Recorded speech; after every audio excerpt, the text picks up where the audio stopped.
Out loud, belly laugh. Is that important first thing in the morning? Yeah, absolutely. And there's me trying to be deadly serious. News is a serious business. Yeah, I have to rein you in sometimes. Well, it doesn't stop us laughing at it. It doesn't stop us having an opinion on what's going on. Yeah. And it certainly will not stop us reflecting what you think. Weekdays from 6 to 9:30 on GB News. I'm Dan Wootton. Join me Monday to Thursday from 9 to 11 for the feistiest and most fun news debate on TV, where free speech reigns. I'll bring you a sharp take on the day's biggest stories, bombshell newsmaker interviews, and A-list guests. And I guarantee you, no spin, no bias, no censorship, and no reason to go to bed. That's Dan Wootton Tonight, Monday to Thursdays from 9 on GB News. Every night at 11 on GB News, we bring you the next day's stories the day before. Basically like time travel. If it's a big story, we'll cover it, guaranteed. But we'll also have some fun along the way. Big opinions, big laughs. Sometimes big hair. This is Headliners, the paper review show that won't send you to sleep like the others will. 11 p.m, 7 nights a week. Join us.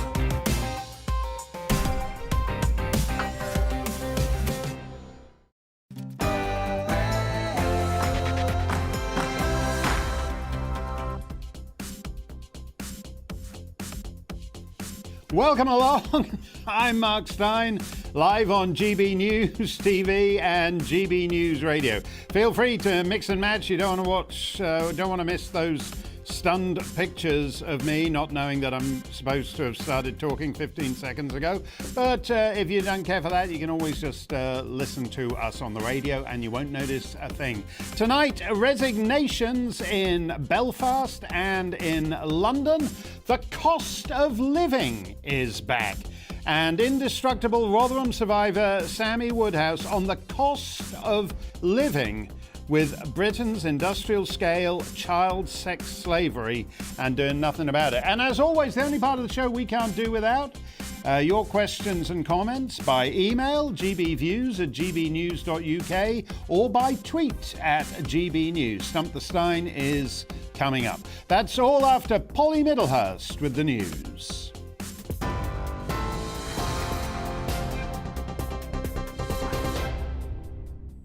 Mark, thank you. Just after 8 o'clock, I'm Polly Middlehurst in the GB newsroom. And yes, it's been something of a busy day in politics. Let's bring you this breaking news just in. We've heard Downing Street's Chief of Staff, Dan Rosenfield, and Boris Johnson's Principal Private Secretary, Martin Reynolds, have both resigned. That's happened within the last 10 minutes or so. And it follows two other senior Downing Street staff resigning tonight as well. The head of Number 10's policy unit, Minora Mirza, was the first to go. She quit after the Prime Minister claimed Sir Keir Starmer had, his words, failed to prosecute Jimmy Savile during his time as head of the Public Prosecution Service. And she'd worked for the Prime Minister for 14 years. The MP, Andrew Griffith, will take over that role. Then Jack Doyle resigned as Boris Johnson's Director of Communications. He reportedly told friends he always planned to leave after 2 years. We're going to get some reaction on that, of course, for you as soon as we can. Meanwhile, in other news, the Chancellor, Rishi Sunak, says he hopes the public will be reassured by measures to help ease the adjustment to rising energy prices. That comes as the energy regulator Ofgem announced a 54% rise in the price cap on domestic fuel.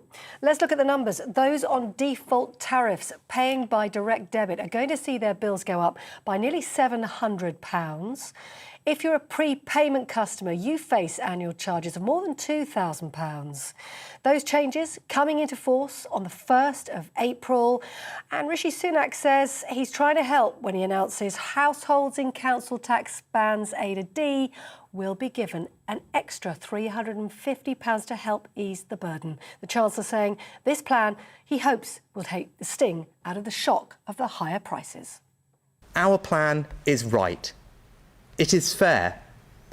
And I hope it will help ease the anxiety that millions of people feel about rising energy costs by sharing the burden between us all.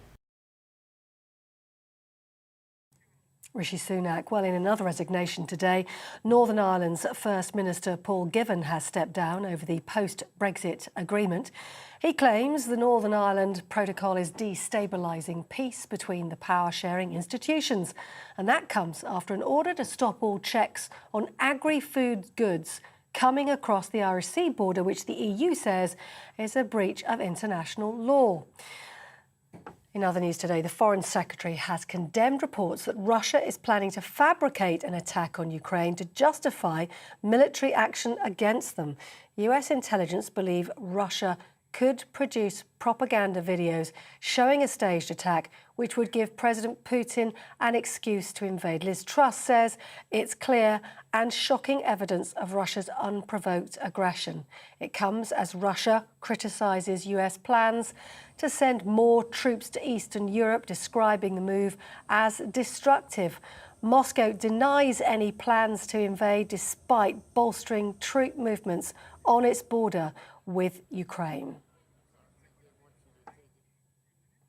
People are also facing higher mortgages following a rise in interest rates today. The Bank of England saying they raised interest rates 0.5% and signalled more hikes are on the way as the bank tries to curb inflation.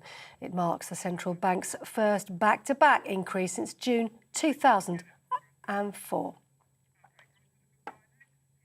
On TV, online and on your radio via DAB+. You're with GB News. Now, Mark Steyn.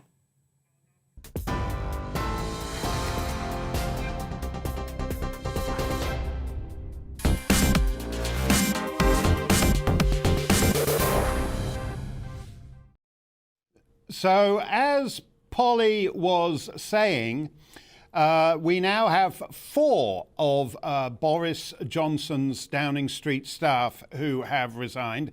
As Sue Gray pointed out, there's now over 400 people who work in number 10. Don't ask me how they all squeeze in there, but that means we've got another 396 to go, so it's a relatively small amount, but it is perceived to be politically damaging. Actually, we shouldn't have all these staffers. That's one reason why we are worse governed than we used to be. The Marquess of Salisbury didn't have 400 staffers in number 10, so he didn't have a lot of these problems. It changes the nature of the role of Prime Minister and makes cabinet government less important, which again is part of the problem.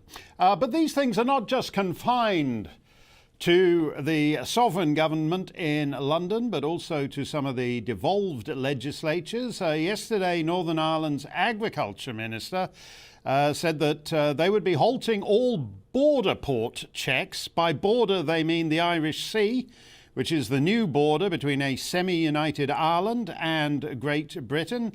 And as you just heard Polly mentioning again, earlier this evening, the First Minister announced his resignation, which means that the Deputy First Minister from Sinn Féin also is out of a job. This is all as the DUP protests the Northern Ireland Protocol in the absence of Boris Johnson's ministry effectively protesting the Northern Ireland Protocol.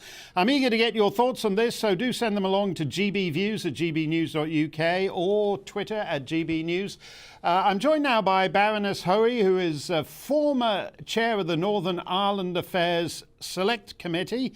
Back when she was a member of the Labour Party, she was a very independent-minded member of the Labour Party, and politics would be more interesting if we had a few more people that independent-minded. But eventually, she independent-minded herself right out of the Labour Party, and I believe I'm correct to say that you actually supported the DUP at the last election a couple of years ago. That's correct, isn't it? Well, good evening, Mark. Well, I didn't actually have a vote in Northern Ireland, so that wasn't relevant. But of course, I was no longer a member of any party. One of the terrible things that happens in Northern Ireland, of course, is that the Labour Party, who pontificate a lot about it, don't actually allow people to have a vote for the Labour Party. They don't stand there. They have their sister party, the SDLP, which is another bit of democratic deficit about Northern Ireland. Yes, that's true. I mean, I can't keep track with the proliferating number of parties. I think the last time I counted it at local and province and Westminster level, it was something like 19 political parties. But since you Yes. start there, what do you think this means? What is the DUP's strategy in pulling the plug today? Well, of course, the DUP has also got the support of what it's done today from the TUV, the traditional unionist voice led by Jim Allister. And there are, I think they can be pretty clear that they will have the support of very substantial numbers of pro-union people in Northern Ireland. I mean, some of us have been forecasting this for some time. Indeed, just a couple of weeks ago, I made a speech in the House of Lords which warned peers that this is what was likely to happen, because frankly we've waited too long. We've been waiting and waiting and waiting. It's a bit like waiting to get married or something, really, for these discussions with the European Union to solve some of the problems, not just some of the problems, but the crucial issue of the protocol, which is constitutional. It's actually dividing up the United Kingdom, and that is not sustainable. And of course, we keep hearing every week another meeting with Sefcovic and another press release, which is more or less reproduced from the week before. And finally, I think quite rightly, the DUP decided that enough's enough. Now, legally, the stopping of the checks, that came about because there was a very interesting report done by the Unionist Voice Policy Studies, who saw that some of the legal judgments in November showed that this was a way now to actually legally stop the checks. So they sent into the minister. The minister then looked at this, got his own legal advice from a senior counsel, and made the decision that as the Sinn Féin would not allow it to be discussed at the executive, because that's what's supposed to happen with controversial issues, then they would simply pull the plug. And that's what they've done. Now, the crucial issue, and I think it's very important for viewers all over the United Kingdom, is to make sure that the civil service in Northern Ireland, which is not a part of the UK civil service, but is an independent civil service in Northern Ireland, that they don't now actually try to thwart what the minister has asked to be done for the checks to be stopped. But no doubt about it, the protocol has caused real breakage of the Belfast Agreement, and you can't have both. You can't have the Belfast Agreement and you can't have with the protocol, because the two things are in conflict. And all those people who go on about peace in Northern Ireland and the huge importance of the Belfast Agreement really now have to wake up to the fact that the Belfast Agreement, if it's to be successful, has to be implemented in all its dimensions. And that means the principle of consent, and it means the East-West, West-East relationships which have been broken by the protocol. Well, Brussels has in effect changed the terms of the Belfast Agreement, because they've sealed Northern Ireland off from the rest of the UK and merged it into an all-Ireland economic entity, which is not something unionists would have signed up for 2 decades ago when this thing came into effect. Just to look at the politics, but since that is the situation, just to look at the cross-border politics. Sinn Féin were just one shy seat of being the largest party in the last election in Dublin, whatever it was, 2 years ago now. It's expected that they will actually become the largest party in the next election south of the border. At the same time, even unionists concede they're likely to emerge the largest party north of the border.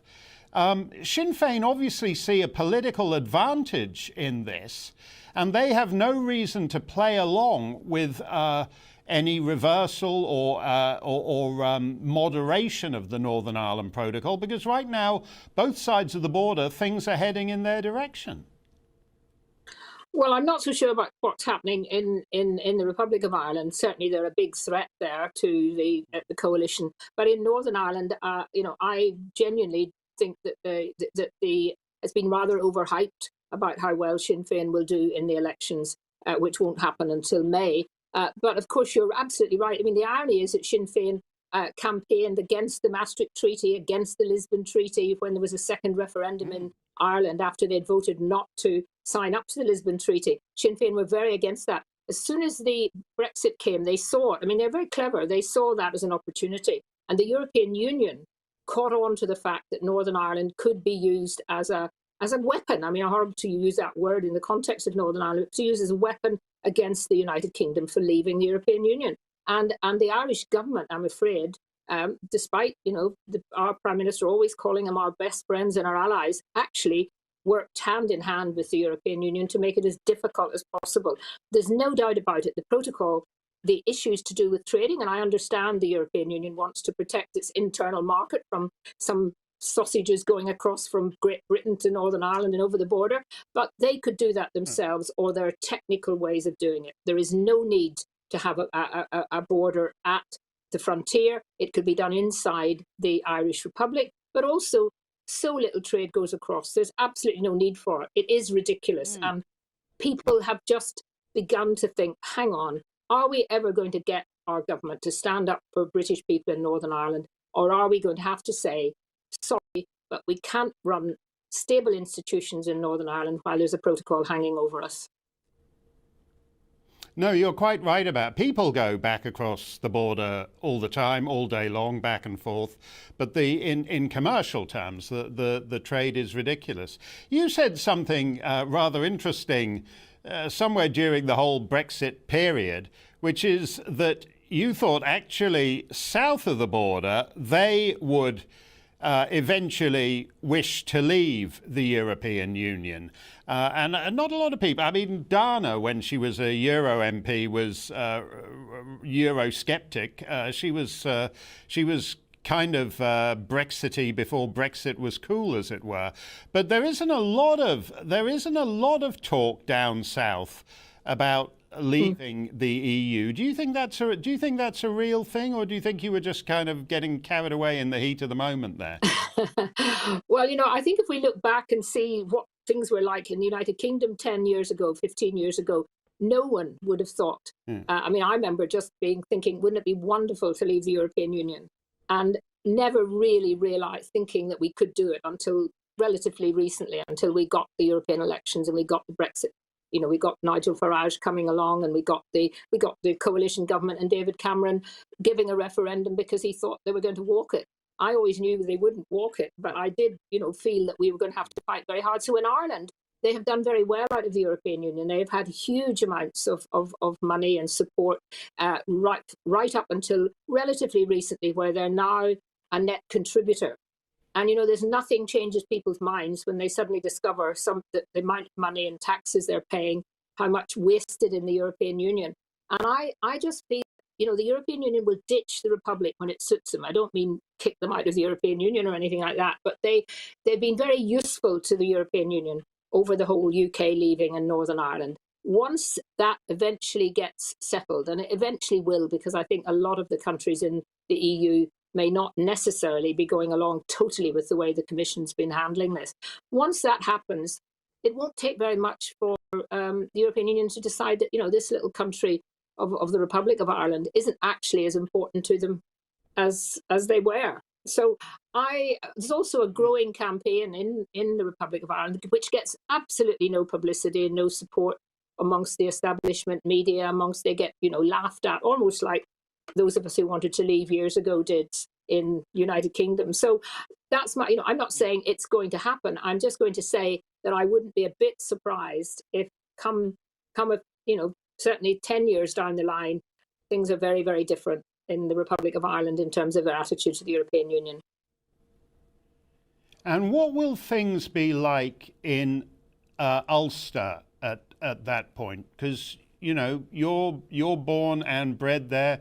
I'll just give you my take from the years since the Belfast Agreement. It seemed to me, just from visiting fairly regularly over the last 20 years, that in a sense Northern Ireland was more like a normal part of the United Kingdom than it had been in the previous half century. But at the same time, it also seemed less unionist. So we had a strange thing where normality had returned, but unionism seemed demoralized and in a certain sense bereft of purpose. What's your take on the sort of cultural evolution. Well, of course, last I mean, I've always thought, as I said earlier, that the mainstream UK parties should be organising properly in Northern Ireland and treating it as an integral part of the United Kingdom. You know, for many, many years, Northern Ireland was just ignored by party leaders and whoever was in governments, and that allowed things to happen that may not have happened. It meant that we were sort of, in lots of ways, left behind some of the changes that were happening in the United Kingdom. But more recently, there are a lot of young people now, you know, who are very relatively happy about the fact that they can be, you know, they can have their British passport, and actually, if they want to have their Irish passport and whatever that means to them, they can do that. But and fundamentally, of course, you know, the status of Northern Ireland cannot change until there is a vote in favour of that. And I see no sign of that, because you only have to look just economically at what's happening in the Republic and the costs of the health service and lots of things that, you know, people even from very strong nationalist traditions and families and younger people growing up don't really have that real sort of historic desire to have a united Ireland, because they can still maintain quite a lot of their Irishness. But I mean, I'm really wanting to speak for those Northern Ireland pro-union people who've been ignored by British governments, who've been kind of taken for granted that they'll always be supportive and that they'll always do the right thing for the United Kingdom. But when you get to the situation of where Sinn Féin actually blocked a stone being put in the grounds of Stormont to commemorate 100 years of Northern Ireland, 2021, you know, then you can see that while a lot of people in Northern Ireland really would be very, very afraid of a united Ireland, where the minority then of Northern Ireland sort of pro-union people, you know, I'm not sure we would feel so comfortable in that situation. So I'm quite relaxed about if there ever did become a poll, because I'm quite confident that an awful lot of quiet people who perhaps may be seen as not going to be supporting, staying in the United Kingdom would. But the main thing is we've got to get rid of the protocol, which will get us back to being able to get some normal politics going, the executive up and running again. It's not a very good system in Northern Ireland where you have to have a coalition government. You know, whatever people do or vote, you have to have the two sides coming together. There's no real opposition in Northern Ireland. And I just think I think a lot of people in mainland Britain, if they really understood the detail of how the Northern Ireland Assembly has worked, would be quite horrified.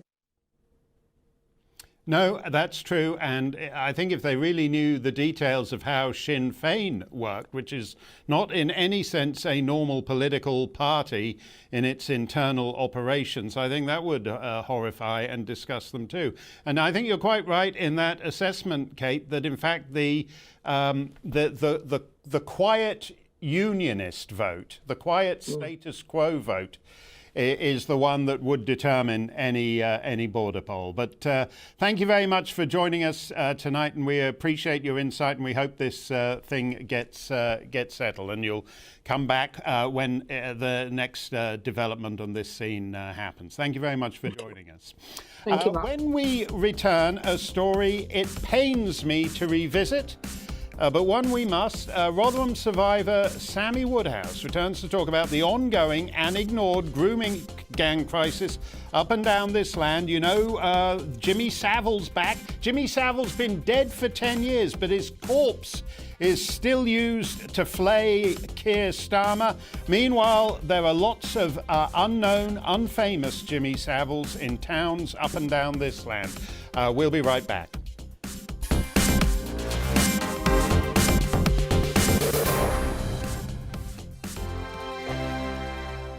GB News is the UK's home of discussion and debate from all perspectives. To stay up to date on the latest stories, make sure that you subscribe to the GB News channel right here on YouTube. You can watch us live 24/7 across the whole world. You can also check out exclusive content and catch up on previous episodes of your favourite shows. Every day, we ask the questions that you'd ask, so why not add your voice to the conversation in the comments section? Don't forget to subscribe. We are GB News, Britain's news channel. Every night at 11 on GB News, we bring you the next day's stories the day before. It's basically like time travel. If it's a big story, we'll cover it, guaranteed. But we'll also have some fun along the way. Big opinions, big laughs. sometimes big hair. This is Headliners, the paper review show that won't send you to sleep like the others will. 11 p.m, 7 nights a week. Join us.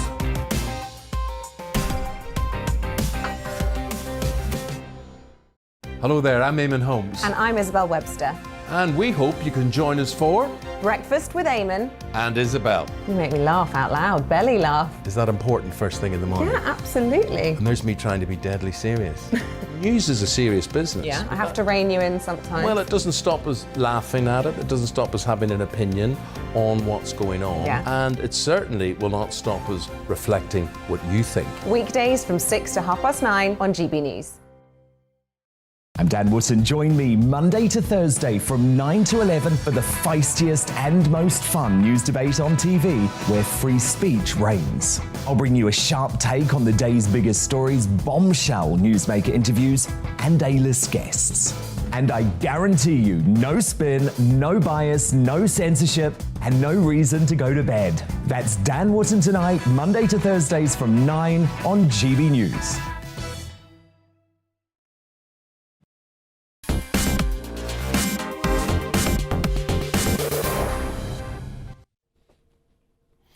We'll get to some of your comments a little later, but I do want to mention this one because it might be our comment of the day. It's from Charlie. Charlie, you should be our Prime Minister, Charlie. Charlie says, how come we can put a border in the middle of the Irish Sea, but not one in the middle of the English Channel? That's a very interesting question. To which not a single person in Her Majesty's government would have any answer that makes any kind of sense at all. Mr. Poots should simply have deployed those people who, as you say, are putting a border in the middle of the Irish Sea and deployed them to the actual national border in the middle of the English Channel. Thank you for saying that. I wish I didn't have to return to this story, but when virtually everyone who matters in this land is looking the other way, we have no choice but to address it. On Tuesday on this show, we dealt with a new report that said, quote, organised networks, which is a euphemism for grooming gangs, which is a euphemism for child sexual exploitation, which is a euphemism for child sex slavery, which is a euphemism for nightly gang rape. That's what it is. A new report that said these so-called organised networks were operating with impunity throughout England and Wales, from Tower Hamlets in the East End of the capital city to the leafy lanes of Warwickshire, and that, quote, less is now known and understood about the prevalence of this appalling crime than was the case prior to 2015. Less is known than was known 7 years ago, which is staggering and shameful. This report is from the independent inquiry into child sexual abuse set up by Theresa May on July 7th, 2014. That's 3/4 of a decade ago. So I did what I would do with any other new report. I said, okay, let's get one of the authors of the report. Let's book them on the show because they'll know best about what findings they found. Whereas if you get anybody else, it's a 200-page report and all you and your guest have time for is a bit of synchronized skimming. And came back the word, the authors aren't doing any media. Really? Well, that seems odd.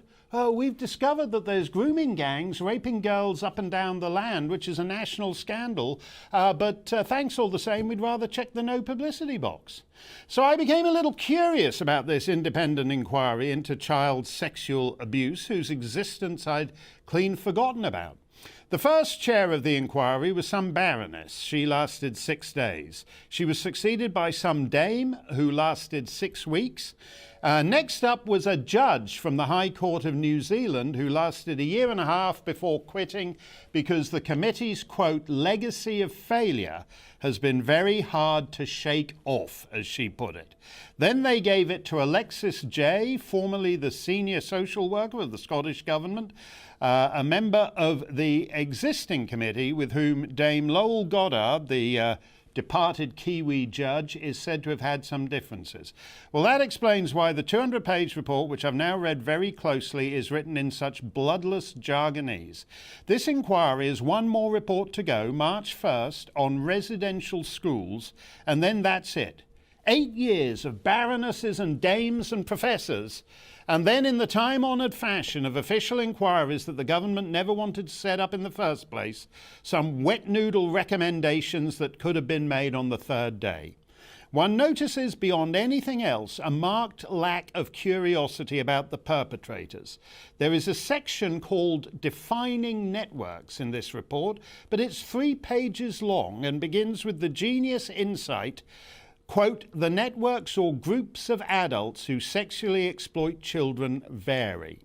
Looking at the men convicted in, say, the Telford case, Shropshire, Mohammed Islam Chowdhury, Mohammed Ali Sultan, Mohammed Yunus, Mohammed Rizwan, you might think they're not really terribly varied, although Mr. Rizwan does spell Mohammed with an A as the final vowel rather than an E. But Alexis Jay's report says we can never know because the police, in open defiance of the Home Office, refused to keep any records of useful distinguishing features of the perpetrators. Gee, you'd almost get the impression from the police, the politicians, the social workers, that this whole inquiry was cynically designed to kick the ball into the long grass and leave it there, even as the sexual degradation and exploitation of England's daughters has metastasized across the realm. Sammy Woodhouse, as I've said before, is one of the bravest women I've ever met. She's the indomitable survivor of Rotherham, whose exposure should have put an end to this once and for all. Sammy, it's always great to see you. Did you actually, I can't remember whether you told me about this when we first met all those years ago, but were you actually aware of this so-called independent inquiry? Yeah, I was definitely aware. I think all campaigners was made aware about it. In fact, I actually approached them and said, I have some information, some evidence of corruption that's happening in Rotherham, and I'd like to share it with you. Unfortunately, they wouldn't accept that, but told me that they would like to speak to me about the story. What I wanted them to realise is corruption was actually part of my story. But no, unfortunately, I never went to work with them. But yeah, it's something that's been ongoing for many years. And I have read a part of the report. I've not read all of it. If I'm honest, I don't think I need to read all of it. It's telling me things I already know, things I've been talking about for 10 years, not just me, but survivors, many campaigners, charities as well. And I kind of feel like I'm just in Groundhog Day, all the time. We're getting report after report after report, all saying the same thing. And then the media will come along, some will cover it, some won't. Then we get, police and social care and government giving the usual lines of lessons have been learned, things have improved. Well, clearly, things aren't really improving, are they? Because we're still sat here report after report telling us the same thing. And the same thing is, that it's still happening here and today. Yeah, did you actually know this chair of this committee, Alexis Jay? Were you familiar with her name? Because I think she's been running this inquiry for about 7 years now. Were you familiar? Yeah, I have met Alexis Jay. I met her when I met with the then Prime Minister David Cameron. She was the woman that led the, of course, Alexis Jay report in Rotherham. So even though I didn't get to meet her in time in Rotherham, I do believe she was aware of my case, and that I met her when, as I say, when I went to meet David Cameron.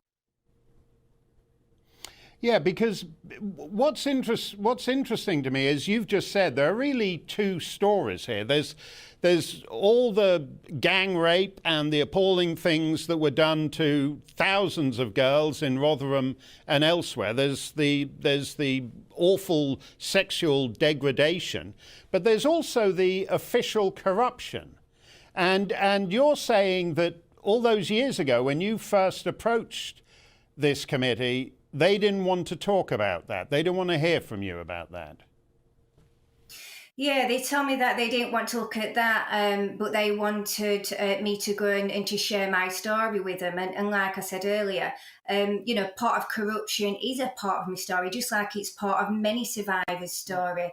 Rotherham, it's not a unique place. This is happening all over the country, has been. is and will continue to do so.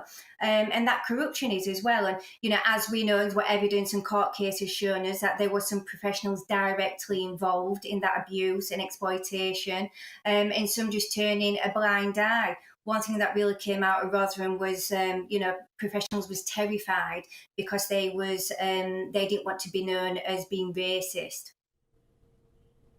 Yeah, no. And you said, if I recall correctly, that you actually, the police told you, we need evidence before we can do anything. So you took evidence to the police, and next thing you heard, the police had managed to misplace that evidence.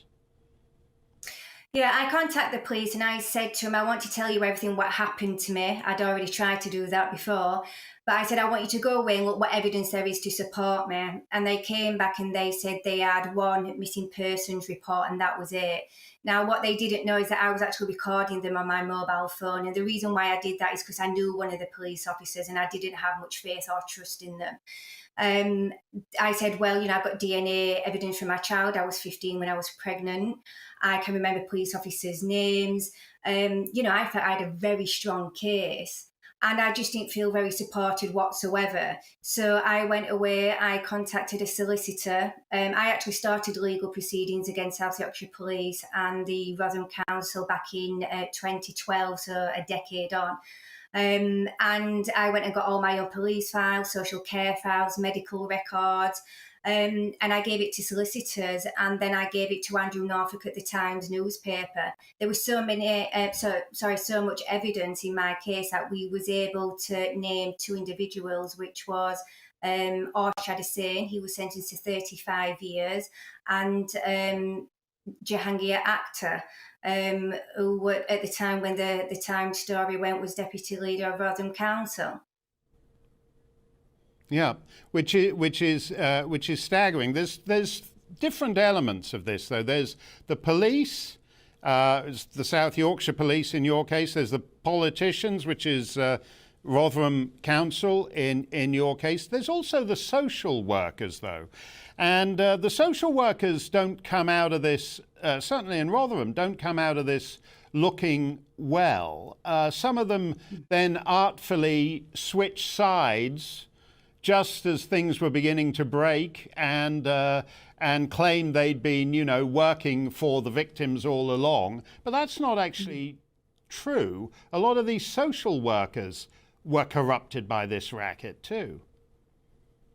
Yeah, in fact, I've even got, my files, as I say now, and it says that no professional was to come and see me as an individual. They had to come in pairs because they knew that professionals was working for them. So we're not talking just a case of politicians and police. Yeah, they were social workers, charity workers as well. In fact, even my own case proves that the Home Office knew as well. So, this kind of goes right from the bottom all the way to the top. Why do you think this, because you would have thought that an inquiry into this would not just be issuing a bloodless report into a void every year or two, but they would actually want to set themselves up to do something about this. And this inquiry, as that New Zealand judge said, there is the stench of failure attached to this body almost instantly. That's why she got on the plane back to Auckland, because she figured the inquiry itself had been corrupted and was actually just protecting certain elements in the British state. Do you think it was set up to fail, as it were? I don't know if it was set up for fail, but I think that we have too many people in fear of wanting to tackle the truth and get to it. And what I think evidence has shown is that you have people in very, very high places and very powerful people that have been directly involved in this. And it's going to take a lot of people with great courage to take it all down. Rotherham was honestly the tip of the iceberg. There is so much evil and darkness in our country and within the system. And it almost, kind of makes you think, if this hasn't been exposed yet, what will it take for it all to be really exposed? If I recall correctly, there was one policeman in Rotherham who was sympathetic to the plight of you and other girls, but he died in a mysterious accident. Are you surprised that the police were so heartless about what was happening to you girls? Well, that officer was actually linked directly to me and my case. I wouldn't exactly call him sympathetic. He was actually under investigation, and as I say, I do remember him very well, and I remember him by name. You know, I'm not going to sit and say every single professional was bad. There was some good ones, but he certainly, in my opinion, wasn't a good officer. But are you surprised that? Are you surprised by the indifference? I can't get a handle on how an English police force can know that this is all happening and decide among themselves, whether consciously or not, that they're not going to do anything about it, and they're going to continue to let girls be raped and assaulted and doused in petrol and forced, in some cases, to perform sex acts while the police officer chats to the perpetrator alongside when his car pulls up and they carry on talking as the girl is on her knees. I mean, and we now know this isn't just Rotherham, but it's Telford, Rochdale, Oxford. It's happening in towns up and down the spine of England. What has happened to the police? I don't think it's just the police. Again, I think it's all agencies and again, the government. And I ask myself all the time, how can this, be allowed to happen, such evilness? And, we're talking about kids. This is happening to babies, to toddlers, to teenagers. And the very people that are paid to protect us are not. They're doing the opposite. They're turning a blind eye to this. And for me, it's about common sense. A lot of people say to me, but Sammy, we didn't really understand grooming back then. Well, I'm sorry, but, if you are in a paid profession, you should know that drowning children in petrol and gang raping them is wrong. If you don't, you're in the wrong job. Get out the job and allow somebody in it that actually knows what they're doing and that, won't be scared to tackle these. And as I say, race is a lot fetched into exploitation. I don't think you can have a conversation about grooming exploitation without the whole race thing being fetched into it. I actually got contacted just today and said that somebody had reported an incident in a park in Ferrum, and the police have apparently turned around and said, well, we don't want to deal with it because we'd be seen as racist. I just don't understand why all this keeps happening. And again, we have report after report after report telling us all the same thing. Yeah. Well, I would have preferred it if they had made you the chairman of this. They'd just cut out all the baronesses and dames and professors and they'd gone straight to you. We might be a little further ahead and we might actually have a report that's not written in such a bloodless and evasive way as this one. But I'm astonished. I mean, it's traditionally the thing with royal commissions and all the rest of it that a prime minister starts one because he wants a problem to go away. He doesn't want to solve the problem. He just wants it to be investigated until everybody's forgotten about it. But this inquiry has been absolutely disgraceful. I don't know how we're going to get, maybe we need to get you made a Baroness, Sammy, and then they'd be more eager to make you the chairman of the next. But this inquiry is a disgrace. It's a joke. It shames England and Wales, whose daughters it purports to protect. Give us the name of your book, Sammy, because it's a terrific read and more people should read it. Thank you. It's called Just a Child. You know what I would like, though, Mark, for people to be talking more about children that are conceived through abuse, rape and exploitation. I don't know if the big investigation is covering that, but it's something I've been campaigning on. Children have no legal voice. There is no support in the country for them. They have no one to talk to. Professionals aren't trained in this area whatsoever. So that is something that I would like to kind of come out of all of this, if that's possible. Well, we'll look into that. But your book is a great read, and it's certainly a much better read and a much more honest read than this appalling report by a totally useless so-called independent committee. Thank you as always, Sammy. It's great to see you, and we look forward to seeing you next time. And I meant what I said there. Sammy should have been chairing this thing.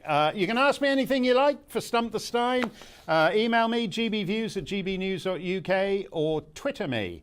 The cost of living is a thing again. Gee, it's almost like the 1970s. That's straight ahead on this Thursday Steyn Show.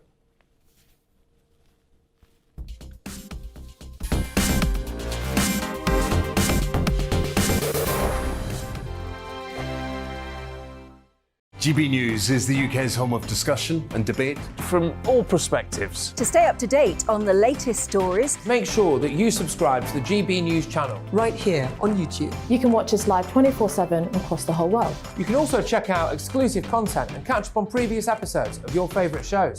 Every day, we ask the questions that you'd ask, so why not add your voice to the conversation in the comments section? Don't forget to subscribe. We are GB News, Britain's news channel. Every night at 11 on GB News, we bring you the next day's stories the day before. It's basically like time travel. If it's a big story, we'll cover it, guaranteed. But we'll also have some fun along the way. Big opinions, big laughs. Sometimes big hair. This is Headliners, the paper review show that won't send you to sleep like the others will. 11 p.m, 7 nights a week. Join us.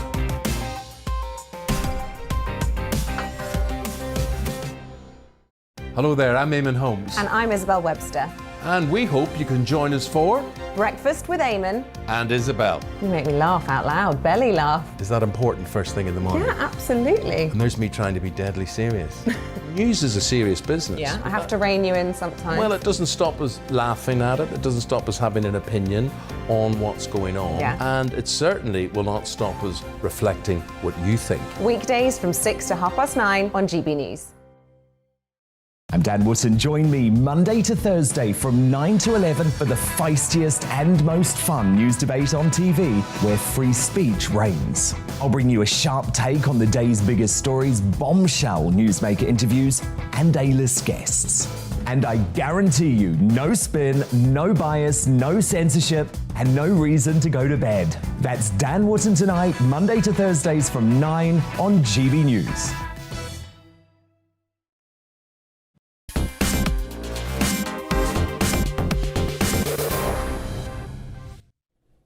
Hey, let's have a couple more of your comments. Andrew says the DUP leader had to resign because they do not control foreign affairs. London does. That's absolutely right. They're not a sovereign state. They're a sub-jurisdiction. Boris has failed to stand up for the DUP or Northern Ireland. Boris has not got Brexit finished and has not actually given funding to social care. Boris doesn't finish the detail. Oh, tell me about that. I wrote for The Spectator back when Boris was the so-called editor. He was like a circus impresario, and all the actual work was done by a fellow called Stuart Reid, who got none of the publicity while Boris pranced around town basking in the glory. He's not a detail man. The cost of living is back. Cost of living, it's back. Somewhat unfairly, you might think, because there hasn't been a lot of living these last 2 years. The living has shriveled, but the cost of it is soaring anyway. In a few weeks' time, people will be waking up to energy bills that are through the roof, inflation at its highest since the 80s, and a government that's blithely adding to the misery. National insurance contributions will be going up, and roughly 25% of your electricity bill is what David Cameron called all the, quote, green crap. Green crap, so-called, is the kind of indulgence you can afford during the years of great plenty, as Joseph put it to the Pharaoh, or at any rate just about sufficient plenty. Whether the people will wear it during the years of famine, we shall see. Luke Johnson is the former chairman of Pizza Express, where I've spent many a happy evening. Actually, in one of the especially nice ones, I once recorded a Christmas show there. Luke joins us now, and Luke, the cost of living is going to be the dominant political issue by the time spring strikes. Do you think that's the case? I do, because I think we are seeing the end, thank God, of the COVID mania. We've had 2 years of lockdowns and fear and onerous restrictions and disproportionate monomania on this single disease. But I think it's rapidly diminishing, and the obsession is fading, but the painful reality of some of the consequences of... Oh, I think we have lost the sound from Luke there. Is he still there? He's frozen in beauty on the screen. No, we don't. We're gonna try and get him back. But in the I'll tell you what. I'll do a couple of questions. What have we been sent in here? An anonymous viewer says, which actor do you think would portray Boris Johnson on the TV series The Crown? I understand they're in negotiations with Mr. Blobby. Mr. Blobby hasn't worked a lot since I think the 1990s. He's been resting, as they say in the theatrical profession, but he's so fully rested he fancies playing. He just goes around saying blobby, blobby, blobby, and I think he'd do fine to play Boris Johnson on The Crown. That would be a ratings smasheroo. Carol says, do you not think the resignations at number 10 are purely down to Partygate, Boris allowing them to resign instead of being sacked? You know, Carol, I'll say this. I find politicians very uninteresting. I find politicians' staffers even less interesting, but they can be important. Because sometimes, I just gave you the situation at The Spectator, sometimes they can be the people who are actually running the country. I think The Spectator right now is a piece on the Zach Pack or whatever they're called, all the people around Carrie Antoinette and Zach Goldsmith. So they can be the people who are running the country. But I don't think 4 people resigned today. That doesn't do anything except damage Boris Johnson. So obviously that's why they did it, to damage Boris Johnson, because they wanted to damage him. Otherwise, you'd send in a boring letter. I mean, also the policy unit one. We should have talked about this with Sammy. The policy unit one, who said she was absolutely disgusted at Boris's cheap crack about Jimmy Savile and trying to hang Jimmy Savile around Keir Starmer's neck. I don't quite buy what we're being told on this. I'll come back to the whole Jimmy Savile business. Anyway, Luke is back, former chairman of Pizza Express. You were talking about the fixation on COVID these last 2 years. Hasn't that actually changed the public's expectations? You know, the governments of the entire Western world, except Sweden, consciously chose to tank their entire economies, and things weren't quite as catastrophic for their citizens as they might have been, because the government spent huge amounts of money ameliorating the effects of this catastrophic and largely pointless decision. So don't you think there are a lot of people who are thinking, oh, everything seems to be a lot more expensive all of a sudden. I expect Boris Johnson will be getting out his checkbook and sending me something for that. Don't you think COVID's actually changed the citizenry's expectations of government? It has, I'm afraid, that intervention is inevitable if ever there's a problem. And of course, this way lies madness. The governments of the world have printed trillions of dollars to support their economies by, as you say, paying people to stay at home and not produce things. And that's a very major factor as to why there is this raging inflation everywhere. That and the dislocation of lockdowns. And everything from utility bills to petrol to the cost of food is going up. And although we're told this inflation is temporary, it may not be. And in the meantime, we've got to get through the other side of it. And a lot of people, particularly those on lower incomes, are going to find this very painful. They're disproportionately hit by things like heating bills going up. And unfortunately, of course, as you mentioned, a big factor in the entire energy issue are the plans of governments like ours for a green revolution and net zero. And this doesn't just add huge taxes to our heating bills, it also undermines the production of fossil fuels, which are, as we all know, easily the most efficient form of energy, and the alternatives, can't compete. And they are vastly more expensive and less reliable. And governments and the scientists have not been honest with the public about the true cost of this, that if we are to have this green revolution, it won't make us rich. It will make us colder and a lot poorer, and driving less and flying less and all the rest of it. And I think when people realise what the consequences are, I'm not so sure they're going to be happy to buy this wonderful green revolution. No, that's certainly true. And what is interesting is that a lot of these looming disasters, like the inflation and the increased energy bills, were known at the time of COP26. Yet there you see the world's leaders, or certainly, not Chairman Xi and Putin, but the do-gooders, all actually reciting something that was already a mantra that was already out of date even then.